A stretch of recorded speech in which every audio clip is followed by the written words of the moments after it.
महेंद्र थोरवे यांचा औरंग्यकृत्य गुवाहाटीच्या हॉटेलमध्ये टेबलवर नाचताना संपूर्ण महाराष्ट्राने बघितलेलं आहे।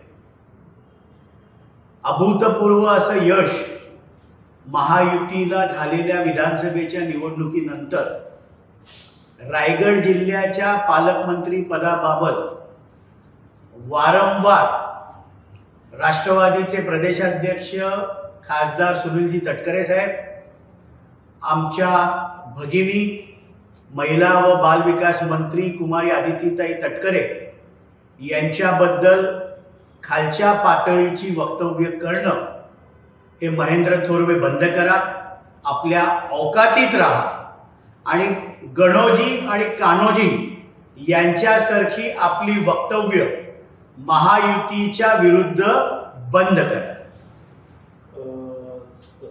चुकीच्या पद्धतीने राजकारण केल्यास रायगड लोकसभा लढवण्याची तयारी देखील असल्याची इशारा त्यांनी दिली। लोकशाहीमध्ये कोणालाही कुठलीही निवडणूक लढण्याचा अधिकार आहे, पण राजकारणामध्ये ज्या वेळेला आपला जन्म देखील झाला नव्हता त्यावेळेपासून गेली 40 वर्ष खासदार माननीय सुनील तटकरे साहेब हे रायगडच्या राजकारणात आणि समाजकारणामध्ये काम करत आहेत।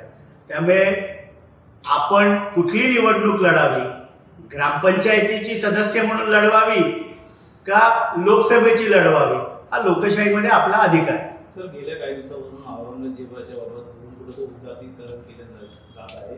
आता थोरवे असतील, त्यानंतर सोलापूरकर असतील आणि लोक जे आहेत आता औरंगजेबाबत बोलत आहेत।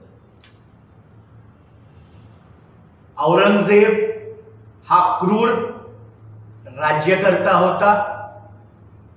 छत्रपती संभाजी महाराज यांना अत्यंत क्रूर पद्धतीने हाल करून त्यांनी मारलं। हा इतिहास कोणीही बदलू शकत नाही आणि याच औरंगजेबाबद्दल राष्ट्रवादी काँग्रेस पार्टी शरदचंद्र पवार गटाचे नेते जितेंद्र आव्हाड देखील काय बोलले होते, म्हणजे आपल्या चॅनल्समध्ये जर 3 जानेवारी 2023 चे व्हिडिओज आपण काढले तर ज्या वेळेला बहादूरगड इथे छत्रपती संभाजी राजांना कैदेमध्ये औरंगजेबाने ठेवलं होतं त्यावेळेला त्या बाजूची विष्णूची मंदिरं औरंगजेबाने तोडली नाही, त्यामुळे तो हिंदू द्वेष्टा नव्हता अशा प्रकारचं वक्तव्य करून नंतर सारवासारव केली।